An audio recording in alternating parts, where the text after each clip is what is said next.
अभी आकर मुझे आधा घंटा भी नहीं हुआ और आपने मुझे ऊपर बुला लिया, किसी को शक न हो जाए। शक क्यों होगा, आपके पापा और मेरे पापा बहुत अच्छे दोस्त हैं। मुझे यही डर लगता है कहीं हमारी वजह से उनकी ये दोस्ती न टूट जाए। और अगर हम दोनों ने उनकी इस दोस्ती को रिश्तेदारी में बदल दें तो?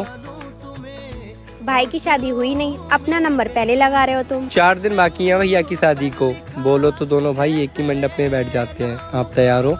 इतनी भी क्या जल्दी है, सब्र कर लो।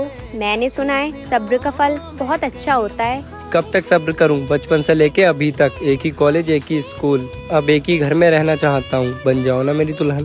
टेंशन न लो, मैं शादी तो आप ही से करूंगी। और वैसे भी मेरे घर में आपको सब पसंद करते हैं। ओ तुम जो आए जिंदगी में